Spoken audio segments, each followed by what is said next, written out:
Chapter 10 miscellaneous exercise के part 1 वाले video में हम लोगों ने 1 से लेकर 8 तक के क्वेश्चंस को सॉल्व किया था। इस वीडियो में हम लोग आगे के क्वेश्चंस को सॉल्व करेंगे। अगर आप लोग को इसके पार्ट 1 वाले वीडियो को देखना है तो वीडियो का डिस्क्रिप्शन चेक कीजिए, वहाँ मैं वीडियो का लिंक दे दूंगा। क्वेश्चन नंबर 9 में बोला जा रहा है, find the position vector of a point R which divides the line joining two points P and Q whose position vectors are 2a plus b and a minus 3b externally in the ratio 1:2, also show that P is the midpoint of the line segment RQ। देखिए line PQ को ये जो R है ये externally 1:2 में divide कर रहा है, ठीक है। तो इस पॉइंट R का पोजीशन वेक्टर क्या होगा ये अपने लोग को बताना है। देखिए अगर ये जो पॉइंट R है ये PQ को m/n में डिवाइड कर रही होती तो पॉइंट R का पोजीशन वेक्टर क्या हो जाता, m into position vector of Q minus n into position vector of P upon m minus n। देखिए एक्सटर्नली में माइनस साइन लगता है और अगर इंटरनली डिवाइड कर रहा होता है तो प्लस साइन लगता है। तो यहाँ पे हम लोग m के जगह 1 मान लेते हैं, n के जगह मान लेते हैं 2, ठीक है। देखिए तो यहाँ पे पोजीशन वेक्टर ऑफ R क्या हो जाएगा, position vector of point R equal to क्या हो जाएगा, देखिए यहाँ पे हम लोग को क्या करना है, m into position vector of Q। तो m into position vector of Q क्या है, vector a minus 3 vector b, vector a minus 3 vector b minus n into position vector of P। तो n into position vector of P क्या है, 2a plus b upon m minus n, ठीक है। अब देखिए m के जगह क्या रखेंगे 1, तो 1 से इसको मल्टीप्लाई करेंगे तो यही बचेगा, vector a minus 3 vector b minus n के जगह क्या रखेंगे 2, तो 2 into 2 vector a plus vector b upon m minus n यानी कि 1 माइनस 2। अब देखिए position vector of point R क्या हो जाएगा, position vector of point R equal to, देखिए vector a minus 3 vector b minus plus minus 2 to the 4 vector a minus 4 vector a minus plus minus 2 vector b upon 1 minus 2 minus 1। देखिए vector a minus 4 vector a minus 3 vector a minus 3 vector b minus 3 vector b minus 5 vector b upon minus 1। देखिए minus minus plus यानी 3 vector a plus 5 vector b, यही हो गया position vector of point R। Position of vector of point R क्या हो गया, 3 vector a plus 5 vector b। अब बोला जा रहा है कि so that P is the mid point of line segment RQ। ये जो P है ये RQ का मिड पॉइंट है, ये अपने लोग को शो करना है। देखिए mid point, now mid point of RQ equal to, RQ का मिड पॉइंट हम लोग कैसे निकालेंगे, position vector of R plus position vector of Q by 2, ऐसे करके हम लोग निकालेंगे ना मिड पॉइंट ऑफ RQ। तो देखिए पोजीशन वेक्टर ऑफ R क्या है, 3a plus 5b, 3a plus 5b plus position vector of Q क्या है, a माइनस 3b, ठीक है, अपॉन 2। अब देखिए mid point of RQ equal to 3a plus a 4a, 5b minus 3b 2b upon 2। यहां से 2 कॉमन ले लेंगे ऊपर से, तो 2a माइनस b, यहाँ b बचेगा और नीचे 2 से 2 कैंसिल हो गया। अब देखिए 2a माइनस b ये पोजीशन वेक्टर ऑफ P है ना, ये जो इक्वल आ गया किसके इक्वल आ गया, position vector of P। Therefore P is the mid point of RQ, P is the mid point of RQ, ठीक है ना बात। क्वेश्चन नंबर 10 में बोला जा रहा है, the two adjacent sides of a parallelogram are 2i minus 4j plus 5k and i minus 2j minus 3k। Find the unit vector parallel to its diagonal, also find its area. मान लेते हैं कि ये vector a है and ये vector b है। अब ये दोनों जो है ये पैरेललोग्राम का 2 एडजेसेंट साइड है, तो इसको हम लोग वेक्टर a ले लिए हैं, इसको वेक्टर b ले लिए हैं। अब देखिए आप लोग को एक्सरसाइज 10.1 में मैं ऑलरेडी बता रखा हूं कि अगर ये दोनों पैरेललोग्राम का दो एडजेसेंट साइड्स है तो ये डायगोनल क्या हो जाएगा, वेक्टर ए प्लस वेक्टर बी, वेक्टर ए प्लस वेक्टर बी। ठीक है, अब देखिए अब क्वेश्चन में बोला गया है कि एक ऐसा यूनिट वेक्टर निकालना है जो इसके डायगोनल के पैरेलल है। मान लेते हैं कि ये एक ऐसा यूनिट वेक्टर है जो इसके डायगोनल के पैरेलल है, तो इसको हम लोग वेक्टर सी मान लिए हैं। अब ये दोनों पैरेलल है। ठीक है, देखिए आप लोग को मैं पहले भी बता रखा हूं कि अगर u और v दो वेक्टर है, अब ये दोनों अगर पैरेलल है तो हम लोग लिख सकते हैं कि vector v equal to lambda vector u होगा। अगर ये दोनों पैरेलल है तो ये कंडीशन सेटिस्फाई होना चाहिए ना। उसी प्रकार से अगर ये दोनों पैरेलल है तो हम लोग लिख सकते हैं कि vector c equal to lambda into vector a plus vector b। ये बात तो हम लोग लिख ही सकते हैं ना, कोई दिक्कत नहीं है। अब देखिए vector c equal to lambda vector a plus vector b क्या हो जाएगा, 2i plus i 3i minus 4j minus 2j minus 6j 5k minus 3k 2k। ठीक है, अब देखिए अब चूंकि ये भी बोला गया है कि ये जो वेक्टर c है ये एक यूनिट वेक्टर है, इसका मतलब magnitude of vector c equal to 1 होगा। तो मैग्नीट्यूड ऑफ वेक्टर c कैसे निकालेंगे, लेमडा इंटू रूट अंडर 3 का स्क्वायर 9 माइनस 6 का स्क्वायर 36 2 का स्क्वायर 4 इक्वल टू 1। तो लेमडा इंटू देखिए 36 प्लस 4 40 40 प्लस 9 49 49 का रूट 7 इक्वल टू 1। लेमडा का वैल्यू क्या आ गया 1/7, लेमडा का वैल्यू क्या आ गया 1/7। अब देखिए इस लेमडा के वैल्यू को हम लोग यहाँ पे पुट कर लेंगे, तो यहाँ पे लिखिए therefore vector c equal to 1/7 3i minus 6j plus 2k। ये एक ऐसा यूनिट वेक्टर है जो इसके डायगोनल के पैरेलल है। देखिए आप लोग इसका मैग्नीट्यूड निकाल कर चेक कर सकते हो, इसका मैग्नीट्यूड 1 के ही इक्वल आएगा। ठीक है, क्योंकि ये एक यूनिट वेक्टर है। अब क्वेश्चन में ये भी बोला गया है कि पैरेललोग्राम ABCD का एरिया निकालने के लिए, now area of ABCD equal to area of ABCD कैसे निकालेंगे, magnitude of vector A cross vector B, ऐसा ही ना निकालेंगे, magnitude of vector A cross vector B। तो सबसे पहले vector A cross vector B निकाल लेते हैं। Vector A cross vector B क्या होगा, देखिए i/j। अब वेक्टर A क्या है, वेक्टर A का कॉम्पोनेंट्स है 2 - 4 5, तो यहाँ पे लिख लीजिए 2 - 4 5। वेक्टर B का कॉम्पोनेंट्स क्या है 1 - 2 - 3 1 - 3। ठीक है, अब देखिए i इसको कैंसिल करेंगे तो -4 - 3 12 माइनस 5 - 2 -10 माइनस प्लस 10।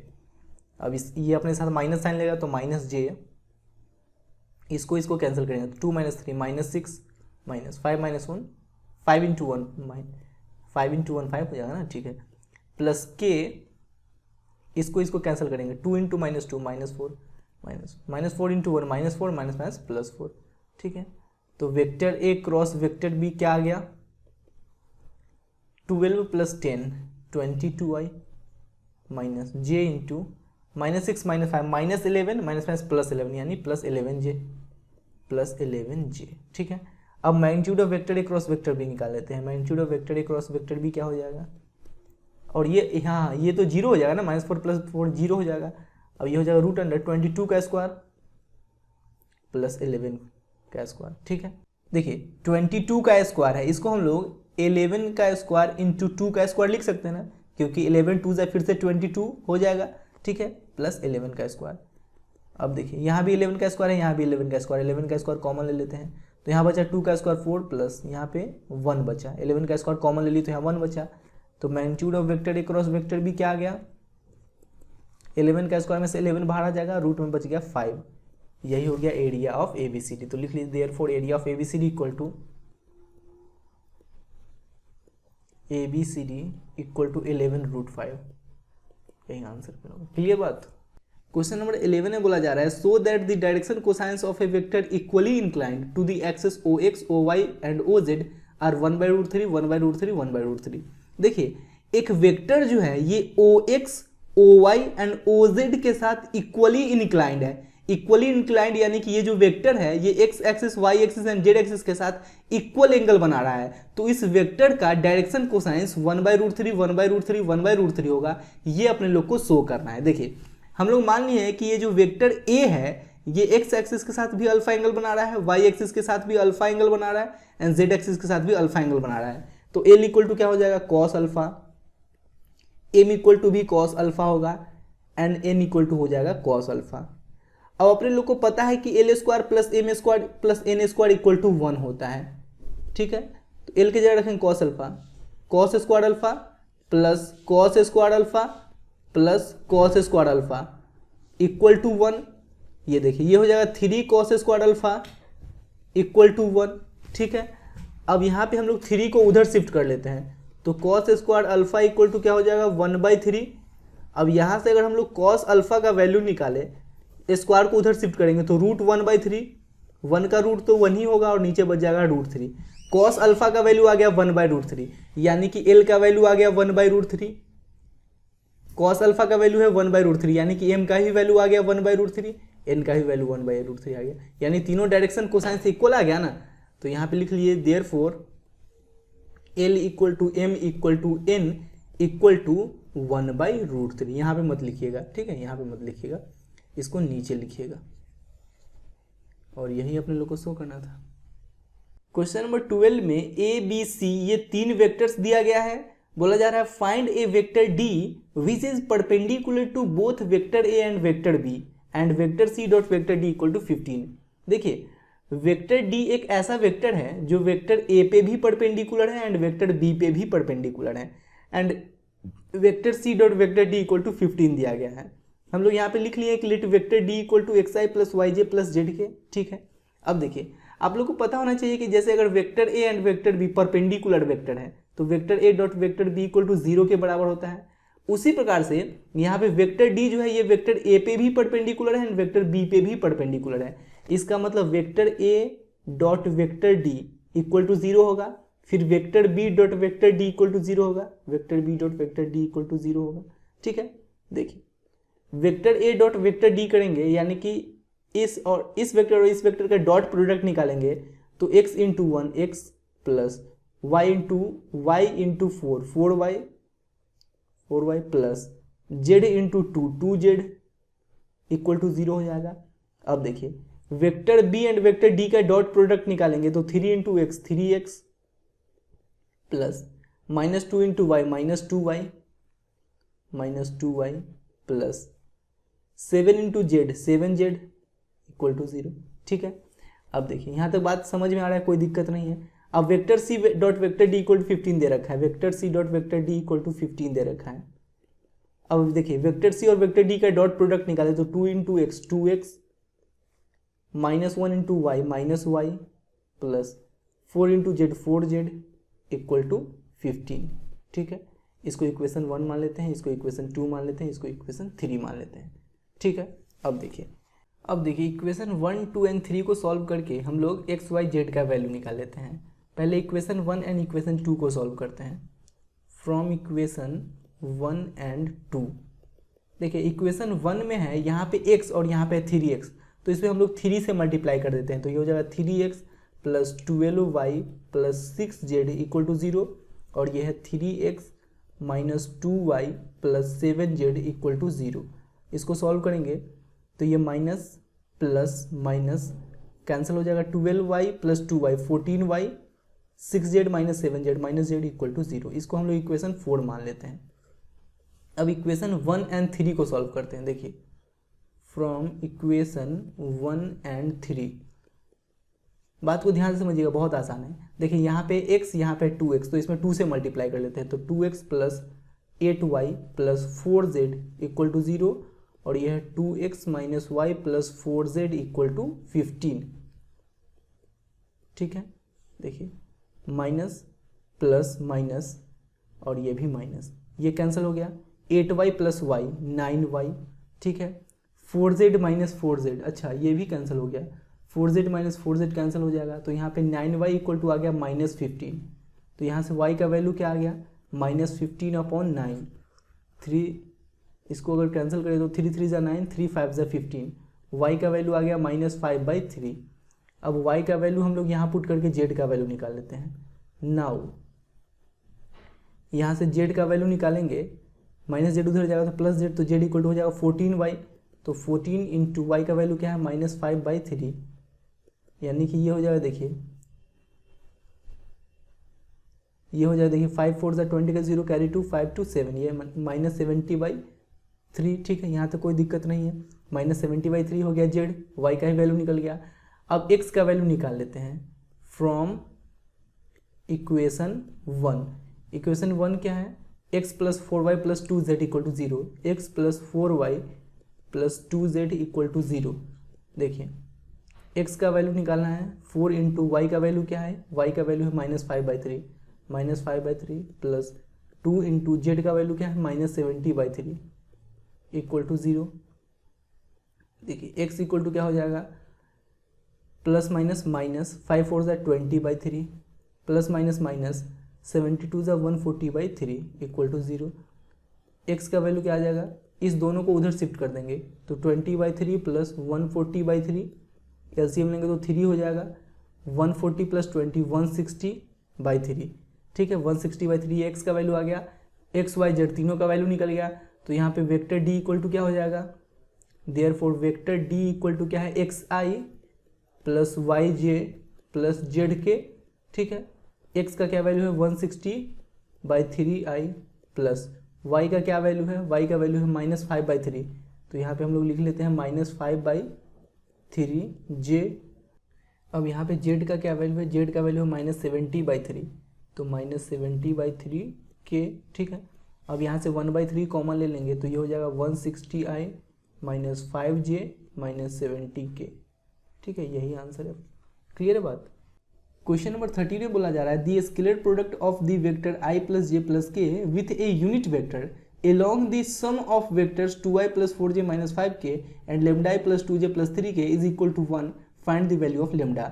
देखिए इस दोनों वेक्टर के सम के along एक यूनिट वेक्टर है, इस दोनों वेक्टर का जो सम होगा उसके along एक यूनिट वेक्टर है, तो उस यूनिट वेक्टर और इसका जो स्केलर प्रोडक्ट है ये 1 के इक्वल है, ठीक है। तो लेम्डा का वैल्यू क्या होगा ये अपने लोग को बताना है। पहले तो हम लोग इसको वेक्टर ए मान लिए हैं, इसको वेक्टर बी एंड इसको वेक्टर सी। अब इस दोनों वेक्टर के सम के लॉन्ग एक यूनिट वेक्टर निकालना है ना, तो सबसे पहले इस दोनों को ऐड कर लेते हैं। Vector B plus vector C equal to क्या हो जाएगा, देखिए 2 + lambda I, 2 + lambda I plus 4 + 2 6j -5 + 3 -2k, ठीक है। इस दोनों वेक्टर के सम को हम लोग वेक्टर यू मान लेते हैं इक्वल टू वेक्टर यू। अब इस दोनों वेक्टर के सम के एलोंग अपने लोग को यूनिट वेक्टर निकालना है ना, यानी कि unit vector U equal to क्या हो जाएगा, unit vector U equal to हो जाएगा vector U upon magnitude of vector U. देखिए वेक्टर यू क्या है, ये 2 + लेम्डा आई प्लस 6j -2 के। बात को ध्यान समझिएगा, कुछ मुश्किल नहीं है, रूट अंडर, ठीक है, ये हो जाएगा 2 + लेम्डा होल स्क्वायर प्लस 6 का स्क्वायर 36 प्लस -2 का स्क्वायर 4, ठीक है। ये क्या आ गया, ये आ गया 2 + लेम्डा आई plus 6j -2k upon root under 36 + 4 40 plus 2 + lambda whole square. ये जो यूनिट वेक्टर निकला है ना, ये इस दोनों वेक्टर के सम के एलोंग है।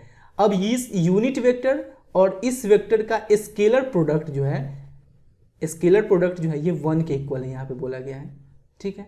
तो देखिए नाउ हम लोग बोल सकते हैं कि वेक्टर ए डॉट वेक्टर यू, इस दोनों का स्केलर प्रोडक्ट हम लोग करेंगे, vector A dot vector U, unit vector U equal to 1, ठीक है। अब देखिए वेक्टर ए क्या है, वेक्टर ए है अपने लोग का i + j + k, i + j + k dot vector you क्या है 2 + लेम्डा आई plus 6j -2k upon root under 40 plus 2 + lambda का होल स्क्वायर इक्वल टू 1।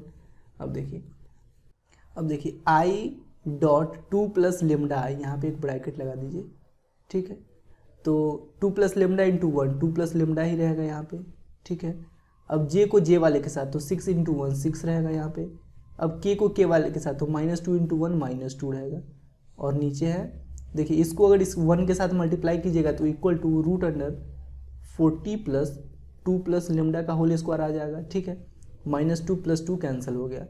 अब देखिए इधर स्क्वायर रूट हटाने के लिए हम लोग दोनों तरफ स्क्वायर कर लेते हैं, तो लेमडा प्लस 6 का होल स्क्वायर इक्वल टू इधर स्क्वायर करेंगे तो रूट हट जाएगा, बचेगा 40 प्लस 2 प्लस लेमडा का होल स्क्वायर। ठीक है, अब देखिए ये हो गया लेमडा का स्क्वायर प्लस 36 प्लस 2ab यानी कि 12 lambda equal to 40 plus 4 plus lambda square plus 2ab यानी कि 4 लेमडा, लेमडा का स्क्वायर यहाँ भी होगा तभी ना होगा। देखिए ए square plus B square plus 2ab, तो लेमडा का स्क्वायर कैंसिल हो गया। अब देखिए इस 36 को हम लोग इधर शिफ्ट कर लेते हैं, तो यहाँ पे बचेगा 12 lambda minus 4 lambda equal to 44 minus 36 8 lambda equal to 8 से 8 कैंसिल हो गया, तो लेमडा इक्वल टू आ गया 1, यही अपने लोग का आंसर। ठीक है, क्वेश्चन नंबर 14 में बोला जा रहा है if vector A vector B vector C are mutually perpendicular vectors of equal magnitudes so that the vector a plus vector b plus vector c is equally inclined to vector a vector b and vector c। ये तीनों vector आपस में perpendicular है, यानी कि vector A vector B पे perpendicular है, vector B vector सी पे परपेंडिकुलर है, फिर से वेक्टर सी वेक्टर ए पे परपेंडिकुलर है, ये तीनों आपस में परपेंडिकुलर है। तो हम लोग ऐसा लिख सकते हैं क्या, vector A dot vector B equal to 0 के बराबर होगा क्योंकि ये दोनों एक दूसरे परपेंडिकुलर है। Vector B dot vector C 0 के बराबर होगा क्योंकि ये दोनों भी एक दूसरे में परपेंडिकुलर है। वेक्टर ए डॉट वेक्टर सी 0 के बराबर होगा क्योंकि ये दोनों भी एक दूसरे में परपेंडिकुलर है। ठीक है, अब इस तीनों वेक्टर का मैग्नीट्यूड इक्वल है, ये भी यहाँ पे बोला गया है, यानी कि magnitude of vector A equal to magnitude of vector B equal to magnitude of vector C. ठीक है, अब बोला जा रहा है so that the vector A plus vector B plus vector C is equally inclined to vector A vector B and vector C. देखिए इसको हम लोग वेक्टर ए plus vector B plus vector C मान लिए हैं। अब ये जो वेक्टर है ये vector A vector B and vector C के साथ इक्वल एंगल बना रहा है, ये अपने लोग को शो करना है। हम लोग मान लिए हैं कि ये जो वेक्टर है ये वेक्टर ए के साथ अल्फा एंगल बना रहा है, वेक्टर बी के साथ गामा एंगल बना रहा है एंड वेक्टर सी के साथ बीटा एंगल बना रहा है। अपने लोग को शो करना है alpha equal to beta equal to gamma. हम लोग इसको ना वेक्टर यू मान लेते हैं, let vector A plus vector B plus vector C equal to vector U, यहाँ पे लिख लेते हैं let vector A plus vector B plus vector C equal to vector U. अब इस दोनों वेक्टर के बीच का हम लोग एंगल निकाल लेते हैं, कॉस थीटा इक्वल टू क्या हो जाएगा, देखिए vector U dot vector A upon magnitude of vector U into magnitude of vector A. ठीक है, अब देखिए वेक्टर यू क्या है, vector A plus vector B plus vector C dot vector A upon magnitude of vector U into magnitude of vector A. Cos theta नहीं, cos alpha यहाँ पे लिखिए, थीटा की जगह अल्फा लिखिए। इस दोनों वेक्टर के बीच का एंगल निकालेंगे तो थीटा की जगह अल्फा लिखेंगे ना, तो अल्फा लिख लिए। अब देखिए कॉस अल्फा इक्वल टू क्या हो गया, इसको इसके साथ मल्टीप्लाई करेंगे तो ए डॉट ए प्लस इसको इसके साथ मल्टीप्लाई करेंगे तो बी डॉट ए प्लस इसको इसके साथ मल्टीप्लाई करेंगे तो सी डॉट ए और नीचे magnitude of vector U upon magnitude of vector ए। देखिए ए डॉट ए इसको हम लोग मैग्नीट्यूड ऑफ वेक्टर ए का स्क्वायर लिख सकते हैं। अब देखिए बी डॉट ए या ए डॉट बी 0 है, इसका वैल्यू 0, सी डॉट ए या ए डॉट सी इसका वैल्यू 0 है, 0, यानी ये दोनों खत्म, बचा सिर्फ ये upon magnitude of vector U into magnitude of vector ए। ये कैंसिल हो गया इससे, तो यहाँ पे बचा क्या, magnitude of vector A upon magnitude of vector U, ये निकल गया कॉस अल्फा। अब हम लोग निकाल लेते हैं कॉस बीटा, यानी कि vector C and vector U के बीच का angle, vector C and vector U के बीच का angle. Now cos beta equal to, देखिए इस दोनों वेक्टर के बीच का एंगल निकालेंगे तो vector U dot vector C upon magnitude of vector U into magnitude of vector C. Vector you क्या है, vector A plus vector B plus vector C B plus vector C dot vector C upon magnitude of vector U into magnitude of vector C. इसको इसके साथ dot product तो vector ए dot vector C plus इसका इसके साथ dot product तो vector B dot vector C plus इसका इसके साथ डॉट प्रोडक्ट तो vector C dot vector C. तो इसको हम लोग मैग्नीट्यूड ऑफ वेक्टर सी का स्क्वायर लिख देंगे upon magnitude of vector U into magnitude of vector C. देखिए तो कॉस बीटा इक्वल टू क्या आ गया, देखिए वेक्टर ए डॉट वेक्टर सी, वेक्टर ए डॉट वेक्टर सी 0 के बराबर है, vector B dot vector C, vector B dot vector C 0 के बराबर है, ये दोनों खत्म हो गया। बचा यहाँ पे magnitude of vector C square upon magnitude of vector U into magnitude of vector C, इससे ये कैंसिल हो गया, तो बचा क्या magnitude of vector C upon magnitude of vector U, ये कॉस बीटा आ गया। ठीक है, अब कॉस गामा निकाल लेते हैं। कॉस गामा यानी कि vector B and vector U के बीच का एंगल कॉस गामा है, तो ये हो जाएगा क्या u into B, vector u dot vector B upon magnitude of vector u upon magnitude of vector B. देखिए वेक्टर u के जगह क्या रखेंगे, vector a plus vector b plus vector c dot vector b upon magnitude of vector u into magnitude of vector b। a dot b plus b dot b तो magnitude of b का square plus c dot b upon magnitude of vector u into magnitude of vector b। देखिए तो cos gamma क्या हो जाएगा, a dot b 0 है तो 0, उसी प्रकार से c डॉट b भी 0 है, बचेगा सिर्फ ये, तो मैग्नीट्यूड ऑफ वेक्टर b का square upon vector u vector b। देखिए वेक्टर b से वेक्टर b कैंसिल हो गया, तो यहाँ पे magnitude of vector b upon magnitude of vector u बचा। अब देखिए यहाँ पे एक बात गौर कीजिए, magnitude of vector a equal to magnitude of vector b equal to magnitude of vector c है, तो यहाँ पे हम लोग कॉस बीटा निकाले हैं, तो यहाँ पे मैग्नीट्यूड ऑफ वेक्टर c के जगह मैग्नीट्यूड ऑफ वेक्टर a रख सकते हैं, तो रख लेते हैं magnitude of vector a upon magnitude of vector u। ठीक है, उसी प्रकार से मैग्नीट्यूड ऑफ वेक्टर b के जगह मैग्नीट्यूड ऑफ वेक्टर b की जगह मैग्नीट्यूड ऑफ वेक्टर a रख सकते हैं, तो मैग्नीट्यूड ऑफ वेक्टर a रख लेते हैं upon magnitude of vector u। अब देखिए cos alpha, cos beta, cos gamma तीनों इक्वल आ रहा है ना, हम लोग यहाँ पे लिख सकते हैं therefore cos alpha equal to cos beta equal to cos gamma. अब ये तीनों अगर इक्वल है इसका मतलब alpha equal to beta equal to gamma हो गया। अब अल्फा बीटा गामा तीनों इक्वल हैं, यानी कि वेक्टर ए plus vector B plus vector C जो है ये vector A vector B and vector C के साथ इक्वल एंगल बना रहा है। तो आप लोग नीचे एक लाइन लिख लीजिएगा कि therefore vector A plus vector B plus vector C is equally inclined to vector A vector B and vector C. आप लोग नीचे इतना लाइन लिख लीजिएगा। क्लियर। क्वेश्चन नंबर 15 में बोला जा रहा है prove that vector A plus vector B dot vector A plus vector B equal to magnitude of vector ए का square plus magnitude of vector B का square if and only if vector A and vector B are perpendicular.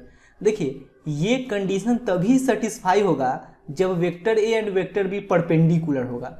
देखिए सबसे पहले तो यहाँ पे LHS लिख लीजिए, क्या है LHS इक्वल टू है वेक्टर ए plus vector B dot vector ए प्लस वेक्टर बी। अब देखिए इसका इसके साथ डॉट प्रोडक्ट तो वेक्टर ए डॉट वेक्टर ए प्लस इसका इसके साथ डॉट प्रोडक्ट तो vector A dot vector B plus vector B dot vector A vector B dot vector A plus vector B dot vector B vector B dot vector B. अब देखिए यहाँ पे हो गया मैग्नीट्यूड ऑफ वेक्टर ए का square. अब ये vector ए dot vector B रहने दीजिए। देखिए vector B dot vector A को हम लोग वेक्टर ए डॉट वेक्टर बी भी लिख सकते हैं, तो लिख लिए वेक्टर ए डॉट वेक्टर बी। ठीक है, अब vector B dot vector B को मैग्नीट्यूड ऑफ वेक्टर बी का स्क्वायर लिख लेते हैं। अब देखिए अगर ये दोनों एक दूसरे पे परपेंडिकुलर है, if vector A and vector B are perpendicular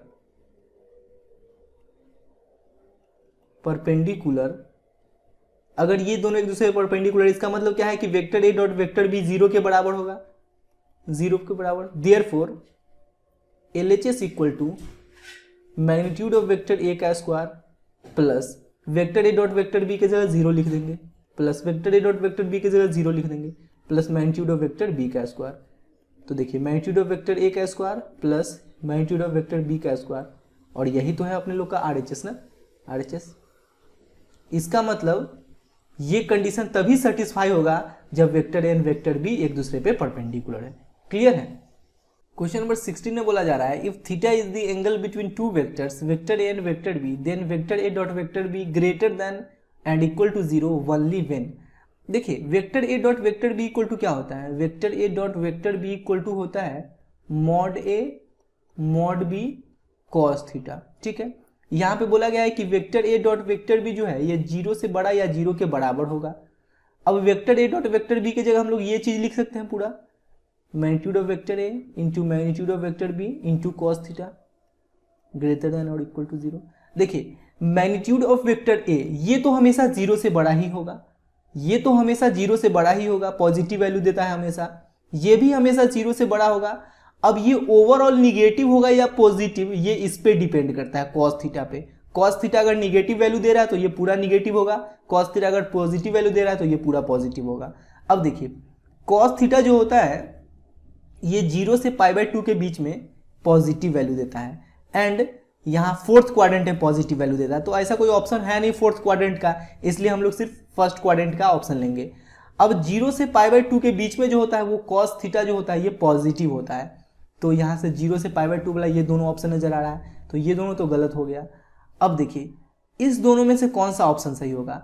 यहाँ पे बोला गया है greater than and equal to 0 भी लगा हुआ है। इक्वल टू 0 कहने का मतलब यहाँ पे अगर हम लोग थीटा के जगह 0 का यूज करें, थीटा के जगह 0 लेंगे तो कॉस 0 1 हो जाएगा, थीटा के जगह अगर π/2 लेंगे तो कॉस π/2 0 हो जाएगा, यानी कि अगर ये 0 है तो ये पूरा 0 हो जाएगा। तो option number B correct answer हो जाएगा। इसको हम लोग नहीं लेंगे, अगर इसको लेने का मतलब है कि 0 और π/2 को छोड़कर इसके बीच का केवल वैल्यू हम लोग थीटा के जगह यूज करेंगे। अगर इस दोनों को छोड़ देंगे और इस दोनों के बीच का वैल्यू अगर केवल हम लोग थीटा के जगह यूज करेंगे ना तो इसका वैल्यू कभी भी 0 के बराबर हो ही नहीं सकता है। लेकिन अगर हम लोग थीटा के जगह π/2 भी यूज करेंगे तो इस पूरे का वैल्यू 0 के बराबर हो सकता है, तो ये कंडीशन सेटिस्फाई हो जाएगा। यहाँ पे यही ना बोला गया है कि ए डॉट बी या तो 0 या 0 से बड़ा होना चाहिए, तो उसके लिए ये ऑप्शन सही है। क्लियर है बात। क्वेश्चन नंबर 17 में बोला जा रहा है let vector A and vector b b 2 unit vectors and theta is the angle between them, then vector A plus vector b is a unit vector if. देखिए vector A and vector b ये जो है दोनों unit vector है, इसका मतलब इस दोनों का मैग्नीट्यूड जो होगा ये 1 के इक्वल होगा। Magnitude of vector A equal to magnitude of vector B equal to 1, इस दोनों का मैग्नीट्यूड जो होगा ये 1 के इक्वल होगा। अब ये भी एक यूनिट वेक्टर है, इसका मतलब इसका भी मैग्नीट्यूड 1 के इक्वल होगा। Magnitude of vector A plus magnitude of vector B equal to 1। अब अपने लोग को इस थीटा का वैल्यू निकालना है, यानी कि इस दोनों वेक्टर के बीच का एंगल अपने लोग को निकालना है। देखिए सबसे पहले तो जो इन्फॉर्मेशन दिया गया है उसको हम लोग लिख लेते हैं। Magnitude of vector A equal to 1, magnitude of vector B equal to 1। अब क्या है, अब है magnitude of vector A plus vector B equal to 1, magnitude of vector A plus vector B equal to 1। अब देखिए इसके दोनों तरफ स्क्वायर कर लीजिए, squaring both the side, vector A plus vector B. अब 1 का स्क्वायर कीजिएगा तो 1 ही होगा। अब देखिए ए स्क्वायर यानी मैग्नीट्यूड ऑफ वेक्टर ए का स्क्वायर प्लस बी स्क्वायर यानी मैग्नीट्यूड ऑफ वेक्टर बी का स्क्वायर प्लस 2ab यानी कि 2 into vector A dot vector B equal to 1। अब देखिए मैग्नीट्यूड ऑफ वेक्टर ए क्या है 1 है तो 1 का square 1, magnitude of vector B क्या है 1 तो 1 का स्क्वायर 1 प्लस।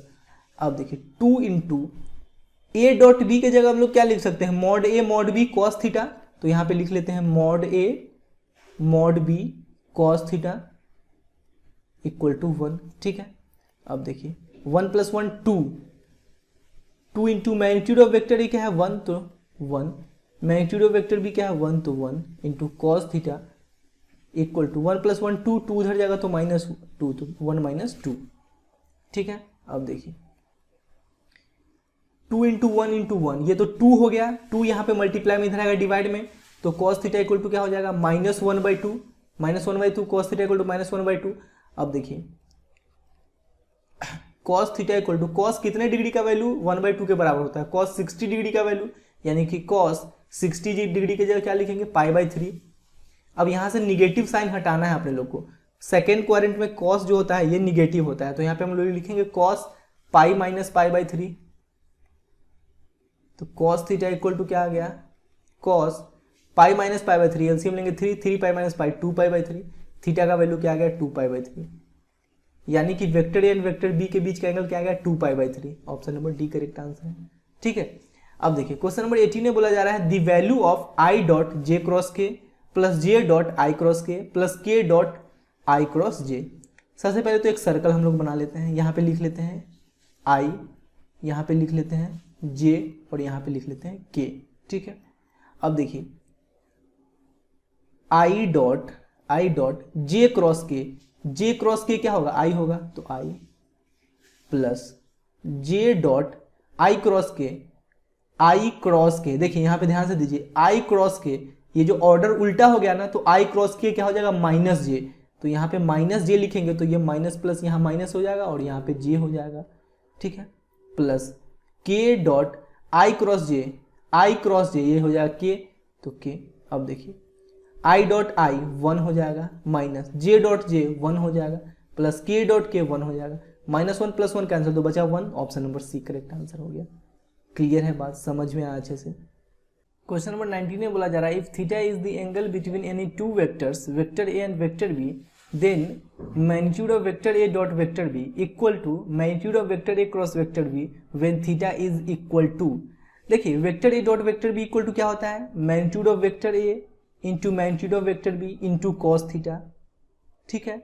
अब magnitude of vector a cross vector B क्या होता है, magnitude of vector A into magnitude of vector B into sine theta, ठीक है। मैग्नीट्यूड ऑफ वेक्टर ए से magnitude of vector A cancel, magnitude of vector B magnitude of vector B cancel. अब यहाँ पे है कॉस थीटा को हम लोग कॉस थीटा इंटू 1 लिख सकते हैं ना, क्योंकि 1 से इसको मल्टीप्लाई करेंगे तो सिर्फ यही ना बचेगा। अब ये साइन थीटा, अब करते हैं क्या, इस कॉस थीटा को उधर शिफ्ट कर लेते हैं, तो 1 इक्वल टू क्या हो जाएगा sine theta by cos theta यानी कि टैन थीटा। अब देखिए tan theta equal to tan कितने डिग्री का वैल्यू 1 के इक्वल होता है, टैन 45 यानी कि पाई बाई 4, तो थीटा का वैल्यू क्या आ गया pi by 4, option number B correct answer हो गया। क्लियर है।